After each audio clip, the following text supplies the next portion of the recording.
Bismillahirrahmanirrahim. Wal maqalatul isrun, maqalah yang ke-20. Ya, alhamdulillah kita sudah masuk ke maqalah 20 halaman 12. Ya, ini dari An Ali radhiyallahu anhu karamallahu wajhah. Dari Ali. Ali ini adalah keponakan Rasulullah sallallahu alaihi wasallam, anak dari Abu Thalib. Beliau juga menjadi mantunya Rasulullah karena beliau menikahi putri yang sangat disayangi Rasulullah, yaitu Fatimatul Zahra. Nah, beliau ini adalah babul ilmi, pintu ilmu. Jadi kalau ingin mengetahui ilmu agama, belajar dari Ali bin Abi Thalib. Memiliki kecerdasan, ya, masih muda, gagah. Inilah yang menyebabkan banyak ungkapan-ungkapan beliau itu, ya, berdasarkan ayat hadis Rasulullah SAW, dan ungkapan beliau pun mengandung hikmah. Karena beliau sangat naman sampai mempertaruhkan nyawanya ketika Rasulullah hijrah dari Mekah ke Madinah. Ada 3 orang, Rasulullah, Sayyidina Abu Bakar Siddiq, Sayyidina Ali bin Abi Thalib. Nah, Rasulullah mengajak Abu Bakar untuk menemani hijrah dari Mekah ke Madinah. Ali disuruh tidur di kamarnya Rasulullah Sallallahu Alaihi Wasallam di Madinah. Nah, dengan tegas Ali mengatakan, ini perintah Rasulullah. Iya, saya akan melaksanakan. Siap, saya akan melaksanakan. Itu tugas Nabi. Padahal pertaruhannya apa? Nyawa. Taruhannya nyawa tuh. Ya, dia tidur di tempat Rasulullah. Orang kafir Quraisy sudah mengepungnya. Ya, mengepung dengan luar biasa kepungannya. Ya, tapi karena ini perintah Nabi, dia taat kepada perintah Nabi. Itulah diantara sebab turunnya surah Yasin. Surah Yasin dibaca oleh Rasulullah SAW, ya kan? Itu semua yang ngepung itu tidur semua. Rasulullah dengan Abu Bakar hijrah ke Madinah, Ali sendiri. Yang dilihat Ali ternyata nggak jadi dibunuh karena yang dia targetnya adalah Rasulullah SAW. Bayangkan tuh, kalau seandainya kita disuruh Nabi di situ, kan dipertaruhkan nyawa kan? Masalah. Nah, apa kata beliau? Ada 3 hal. Sunnatullah, sunnata rasuli, sunnata aulia. Nah, kalimatnya luar biasa nih, Ali bin Abi Thalib. Ada sunnatullah, ada sunnah Rasulullah, ada sunnah auliyai. Ada tiga sunnah. Falaisa fi yadi syai'un falaisa lahu syai'un ya'tadu bi. Artinya, orang yang tidak memiliki 3 hal ini, maka dia tidak memiliki kebaikan sedikit pun. Jadi kalau dia tidak memiliki sunnatullah, tidak memiliki sunnah Rasulullah, tidak memiliki sunnah aulia Allah, maka dia dianggap tidak memiliki sedikit pun kebaikan. Apa saja itu? Mari kita lihat. Ya, ditanyakan oleh muridnya, oleh jamaahnya, "Hai Ali, apa itu yang dimaksud sunnatullah?" Maka Ali menjawab, sunnatullah yang dimaksud adalah kitmanus sirri, yaitu menyembunyikan rahasia. Ma akhfahun nas anil hadisi inda syahsin fakit manusir wajibun. Mampu menyembunyikan sesuatu, ya, di dalam melakukan kebaikan. Di sini pembicaraan misalnya, dia mampu menyembunyikan kebaikan. Ya, dan ini sunatullah. Jadi kalau seseorang bisa melakukan kebaikan tanpa diketahui orang lain, maka ini adalah bagian daripada sunatullah. Itu yang dimaksud. Jadi orang lain tidak tahu, ternyata dia sudah berinfak. Nggak ada yang melihat tuh. Ya, ternyata ada yang ngasih infak langsung masuk kotak amal setiap hari 100.000. Nggak tahu siapa yang ngasih misalnya. Ya kan? Ada juga dia berinfak, orang lain melihatnya infaknya 5.000. Kenapa? Karena uang yang merah 100.000 itu dibungkus dengan uang 5.000. Orang lihat itu masuk kotak amal ketika sholat Jumat, langsung padahal dia 105.000. 100-nya disembunyiin, orang lain cuma ngeliat 5.000 misalnya. Rahasia dia. Jadi ingin menyembunyikan perbuatan baik. Sedekahkah, zikirkah, istighfarkah. Dia nggak mau tahu dia melakukan itu kebaikan itu, dia sembunyi. Ya, ini bagian daripada sunnatullah namanya, kata Ali ini. Ya, melakukan ibadah agar ikhlas, caranya adalah sembunyi-sembunyi dia melakukan kebaikan. Lalu ditanya lagi, ya Ali, apa yang dimaksud sunnatul Rasul? Sunnah Rasul itu apa, Ali? Yang dimaksud sunnah Rasul menurut Ali adalah al-mudarah bainan nas kama qala ba'dum darahim wa damtu madarhim warduhum madumtu darahim. Artinya adalah dia selalu melihat keadaan orang lain. Contoh, kalau kamu tidak melihat teman kamu, adakah yang susah, adakah yang punya utang, adakah yang lagi terlilit masalah keuangan, adakah yang masalah kesehatan, adakah yang masalah kuliah, kesulitan dalam belajar, atau masalah-masalah apapun, ya dia keliling itu melihat. Nah, jadi dia yang dimaksud sunnah Rasulullah itu selalu berkeliling melihat keadaan umatnya. Ya, adakah kesusahan yang dihadapi umatnya? Ya, melihat kesusahan-kesusahan. Pentingnya kita ini menjadi orang yang ya Umar bin Khattab misalnya, beliau itu seorang raja lah kalau sekarang presiden, tapi dia inspeksi belusukan sendiri, nggak ada pas pampres, nggak ada kamera, nggak ada apa gitu kan, sendiri belusukan melihat rakyatnya bagaimana. Satu saat Umar bin Khattab melihat seorang ibu-ibu yang masak air, ya, lalu ditaruhin batu air itu, diolah gitu, ya kan? Supaya apa? Supaya anak-anaknya tidur. Seorang ibu, anaknya banyak lah, seorang janda, ya kan? Lalu dilihat, lalu ditanya, Bu, kenapa ibu masak batu? Saya punya pemimpin yang zolim kepada saya. Saya ini rakyat di sini, ya kan? Ini terpaksa ya saya masak batu. Kalau saya nggak punya apa-apa, ya, saya nggak punya apa-apa. Yang saya masak hanya ini untuk bohongin supaya anak-anak saya pada tidur. Lalu dia masak batu, dia olah. Padahal dia bohong-bohongin doang. Ya, memang siapa pemimpinnya? Itu Umar bin Khattab. Oh begitu ya. Lalu Umar bin Khattab bersegera dia ke Baitul Mal lah. Baitul Mal itu ya semacam kalau sekarang tuh bank sentral gitu ya.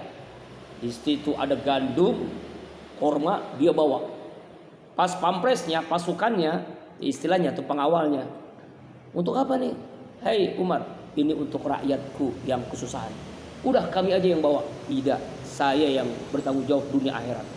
Dia bawa itu karung, ada gandum, ada kurma, lalu dia kasih ke ibu tadi. Kok bapak baik banget dengan saya? Bapak ini siapa? Saya Umar bin Khattab. Allahu Akbar. Dia ngasih, ya, ngasih makan langsung kepada rakyatnya sendiri. Umar bin Khattab. Ada lagi seorang, dulu ada cerita kisah nyata. Saya namanya lupa tuh. Abdullah tuh, Abdurrahman tuh siapa? Beliau itu ingin melaksanakan ibadah haji, mengumpulkan uang kan untuk haji. Dalam perjalanan dia melihat ada orang yang mengambil bangkai dari tong sampah, bangkai ayam. Lalu dia olah bangkai ayam itu. Lalu dia makan sama anak-anaknya. Lalu dia mengatakan, "Hai Pak, kenapa Bapak ini memakan barang yang haram? Itu kan ayam mati, ayam bangkai. Kenapa Bapak makan? Bahkan dikasihkan kepada anak-anak Bapak, kepada istri Bapak." "Hai Pak, bagi Bapak ini haram, bagi saya halal." "Kenapa bagi saya halal, bagi Bapak halal?" "Iya, kalau saya tidak ngolah ini bangkai, saya akan mati. Terpaksa saya mengolah bangkai ini, maka jadi halal." Nangislah itu seorang ulama tadi. Lalu seluruh biaya hajinya yang sudah dalam perjalanan dia berikan untuk orang yang susah tadi. Dan dia tidak melaksanakan ibadah haji karena menolong orang tadi. Apa yang terjadi? Dia pulang ke rumah, ke kampungnya. Di jarak antara Mekah dengan kampungnya itu jauh lah, ya, di negeri Yaman, kira-kira begitu.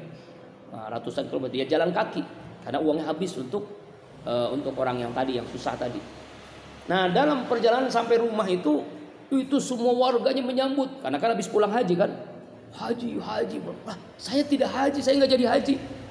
Oh, terus saya sama yang teman-temannya itu juga bapak itu bilang, saya menyaksikan bapak sedang tawaf, bapak sedang sa'i, bapak sedang melempar jumlah, sedang hukuk. Padahal itu bukan.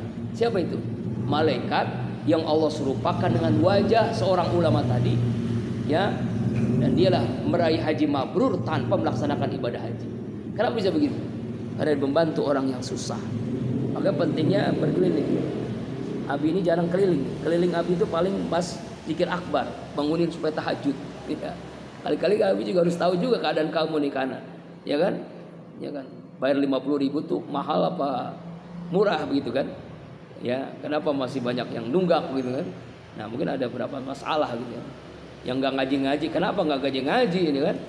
Ya, disuruh sanksi kok nggak bayar-bayar, hanya seorang yang baru bayar.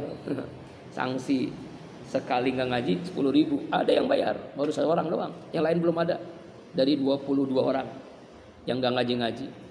Padahal kan sekali nggak ngaji 10.000 ya. Dan itu bukan buat Abi itu, bukan buat Abi, itu buat situ tuh kotak amal, buat kolbun salim. Ya, jadi kalau yang nanya nanti orang tua, kenapa kok sekarang bayaran mahal? Ya, orang tua kamu, bapak kamu, ibu kamu nanya kan? Karena kalau nggak ngaji didenda. Denda apa? Untuk infak. Saya rasa nih, Abi rasa kayaknya legowo ada orang tua dah, pasti legowo dah, ya kan? Karena itu untuk infak, untuk amal jariah, untuk sedekah wajib, untuk wakaf. Orang-orang wakaf yang majlis 10 juta, kita cuma 10.000 kan? Iya. Dia lagi ngumpulin uang nih. Ingin tahu mah minimal dapat uang 50 juta aja untuk bangun tuh lantai dasar yang udah lama banget. Ini udah hampir berapa bulan ini tukang nggak kerja ini. Karena nggak ada duitnya. Mikirin itu terus gitu kan. Makanya ya itulah. Maksudnya ngajak supaya kamu sama-sama infak lah. Ya, sama-sama infak. Di antaranya sanksi itu bukan untuk Abi. Ya kan? Sampai kemarin apa tuh kerja bakti yang kerja cuma 8 orang. Ya. Kan nasi uduk kan supaya Abi beli kan 10 kan. Ada lebih 2 orang. Berarti kan dari 22 orang cuma 8 orang aja. Berarti 12 orang. Berapa orang? Kalau 22 dikurangin 14 orang, harusnya tuh 50.000 dikali 14 orang tuh. Kan Nabi bilang kan, terang-terangan yang nggak kerja bakti 50.000. Bukan buat Abi, bukan sekali buat nauzubillah Abi ngambil nggak spesial pun nggak dari uang. Untuk apa? Untuk pembangunan, untuk amal jariah, untuk kamu juga kan. Sama aja kamu bayar pula, kamu anggap aja bayar untuk apa? Untuk yang kerja bersihin kamar kamu, bersihin kamar mandi yang sudah kotornya luar biasa, dapur yang sudah luar biasa. Ini juga udah kotor banget. Ya, Masya Allah. Itu kan. Abi kemana habis belanja tuh, nanti kerja bakti hari Ahad semuanya ada tuh, pel baru, sapu baru, semuanya baru semua, masih di gudang. Nanti silakan dipakai. Ya. Nah, itu dari apa? Dari uang-uang kamu juga. Dari uang infak, ada lebihnya dari uang apa namanya? Yang sedekah di hari Selasa, hari Rabu, hari Selasa Rabu doang, hari Jumat tapi nggak ngambil. Yang di musola ridho itu ada infak, itu untuk musola, untuk konsumsi. Kadang-kadang ada yang ngasih, kadang-kadang enggak, untuk konsumsi makan habis ngaji itu. Ya, kalau Selasa Rabu alhamdulillah itu dari masjid. Makanya bingung ngumpulin tuh uang sedikit demi sedikit. Kalau dari zikir dulu memang ada lebihnya, sekarang minus terus. Misalnya pemasukan zikir kemarin 1.150.000, pengeluaran 2 juta berapa? 2.500.000-an habis pengeluaran. Berarti nombok terus tuh kan. Tapi nggak apa-apa lah. Ini curhat Abi aja untuk kebaikan semua. Makanya tolong ya yang ada di sini lah sadari diri lah ya. Itu kan udah pakai air, tidur di sini. Kalau ngontrak berapa? Kalau kos kan ngaji gratis ya kan. Tapi masih susah aja gitu kan diajak kebaikan. Ya. Nah. Ya besok kan ya, besok subuh di Gandaria. Yang boleh ikut hanya yang hari Selasa dan Rebo yang hadir. Ya, kenapa begitu? Yang nggak hadir hari Selasa di Nurul Jihad, yang nggak hadir hari Rabu di mana? Di Atobah, besok nggak boleh ikut. Kok Abi ikut? Ya bukan, kan ketahuan nih. Hari Kamis dibela-belain yang 3:30 berangkat, masa yang dekat yang subuh di Nurul Jihad, yang subuh di Atobah nggak datang, kan berarti kan tujuannya untuk apa? Dapat 100.000. Maaf ya. Yang boleh ikut hanya yang datang hari Selasa di Nurul Jihad, yang datang hari Rabu di At-Taubah. Siapa aja yang datang? Ya tahu sendiri dah, merasa enggak. Yang haji, yang di At-Taubah tadi datang, berarti datang juga boleh. Allah, padahal makanan tersedia kan ya? Di At-Taubah makanan banyak, di Nurul Jihad juga makanan banyak. Bahkan tadi nasi apa namanya? Bubur apa? Yo, kacang hijau tuh, ada bubur kacang hijau, ada getuk, ada roti, waduh, ada teh manis. Itu dunianya kelihatan, apalagi akhiratnya. Ya kalau nggak malu sih boleh aja besok ikut. Kalau nggak malu. 3:30 lewat 15 menit ya, karena subuhnya kan sekarang. Ya, jadi kalau mau ikut 3:30 lewat 15 menit. Ya, kembali lagi ya, sunnah Rasulullah adalah berkeliling melihat keadaan. Jadi artinya peduli ya, kepedulian orang-orang yang susah, kepedulian kepada orang-orang yang susah. Tuh. Nah, kemudian yang berikutnya, Abi juga belum melaksanakan nih berkeliling nih keadaan yang orang susah ya. Tapi kalau tetap tahlilan Abi datang. Tahlilan itu penting bukan kenapa Abi itu sering izin kemarin kan ya. Itu tahlilan itu bukan karena berkat, bukan. Jadi jangan sampai Ustadz Abi ini yang di sini ditokohkan ini milah-milih tempat. Oh, di situ ada amplopnya berkatnya gede, datang. Yang meninggal orang susah nggak datang Ustadz. Waduh, nauzubillah. Jangan sampai begitu tuh.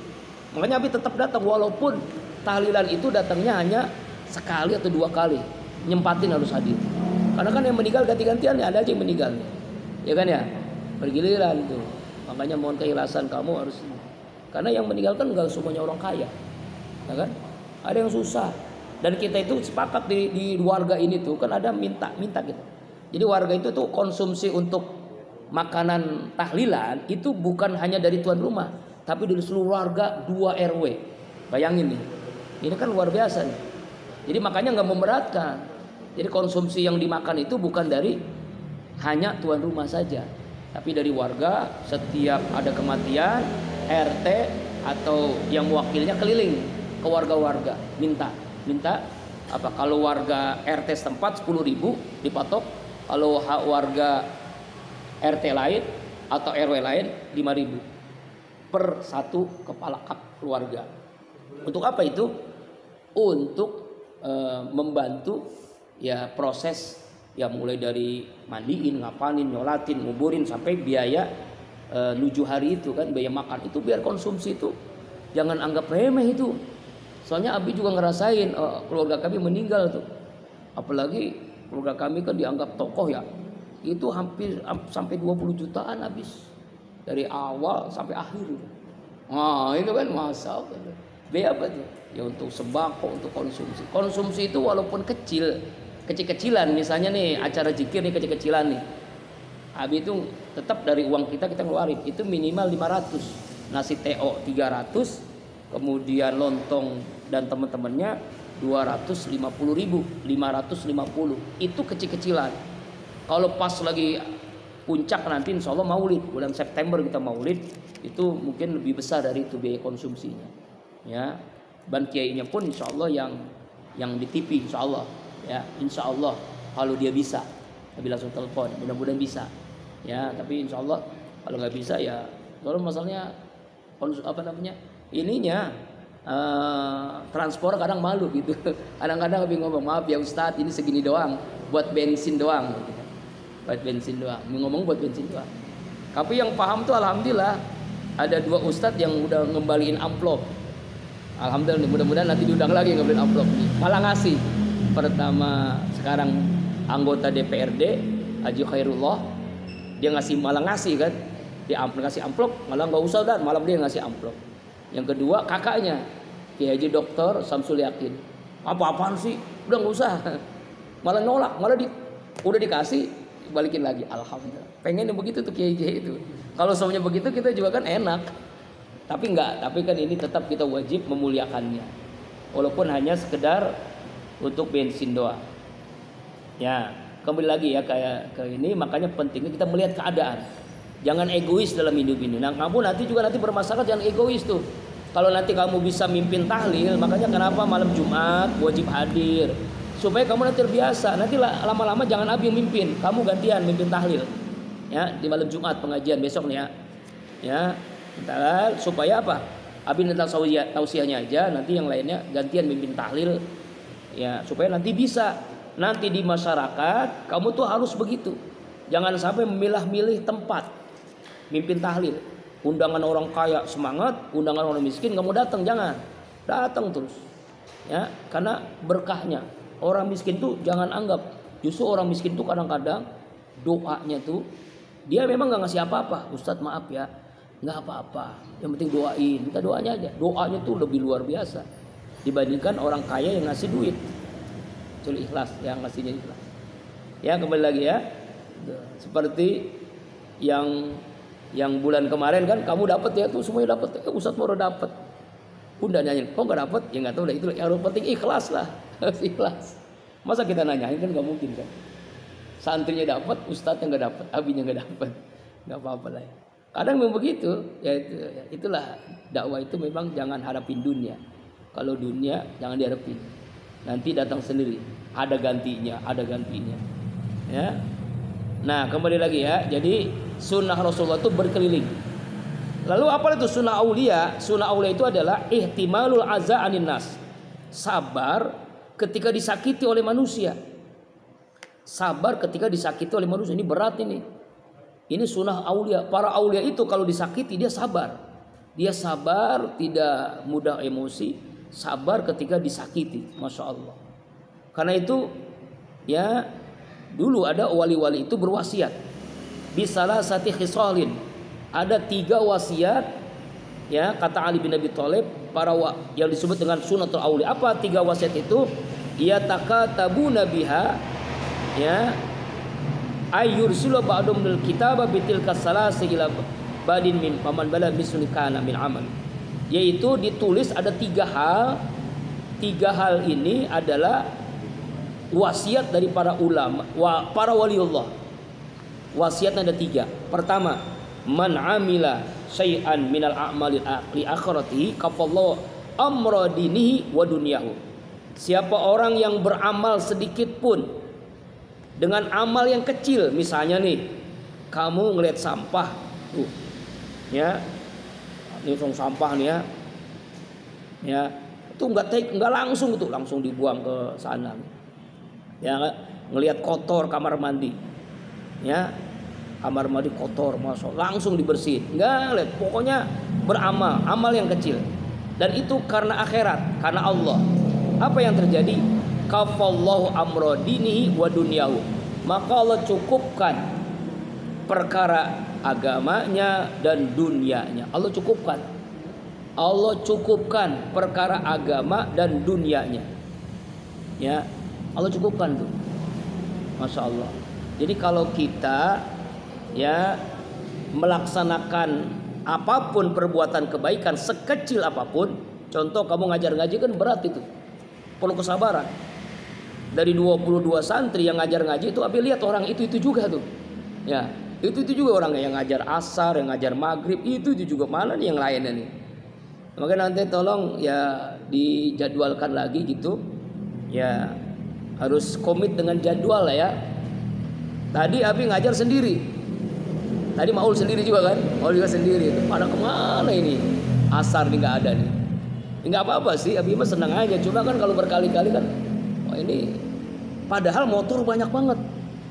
Motor banyak kok yang ngajar cuma Maul doang, pada kemana kan? Allahu Akbar. Kecuali nggak ada motor kan, berarti kan ada orangnya kan. Nah, tolong dah ya kesadaran gitu. Ya, habis sholat asar bantuin ngajar ngaji. Itu masya Allah, nanti hikmahnya kamu dapatkan kalau udah keluar dari qalbun salim dah. Coba dah, pasti merasakan manfaatnya begitu luar biasa. Oh iya bener Bi, ternyata setelah dulu saya rajin ngajar ngaji, sekarang masya Allah buka pengajian di rumah santrinya bisa ribuan. Berbeda dengan Abi mungkin hanya ratus. Dulu banyak banget yang ngajar di sini. Kenapa berkurang nih? Dulu nih yang ngaji di sini lebih dari 300 orang. Padahal yang ngajar Abi berdua doang. Dulu Abi berdua sama Abi sama Bunda. Sekarang yang ngajar banyak, kok sedikit banget santrinya. Ternyata alhamdulillah sih banyak yang meniru, buka pengajian. Dulu Arido nggak ada, sekarang ada. At-Taubah nggak ada, sekarang ada. Nurul Jihad nggak ada, sekarang ada. Al-Latif nggak ada, sekarang ada. Itu makanya berpengaruh, santrinya nggak banyak sekarang. Sedikit, nggak sedikit banget sih. Tapi dibandingkan dulu awal-awal 300-an dulu santri. Padahal ngajar Abi berdua doang tuh. Masya Allah. Abi sama Bunda dulu. Terus habis itu ada yang bantuin, Bunda Tuti, Bunda Nupus baru pindah ke sini baru bantuin. Bunda Tuti berikutnya, Bunda Halimah. Begitu. Sekarang santri kamu ya. Ya, banyak santri tapi yang ngaji sedikit, nggak apa-apa lah. Itu bagian dari perjuangan. Tapi nanti kan seperti bola, ya kan? Kadang seperti apa?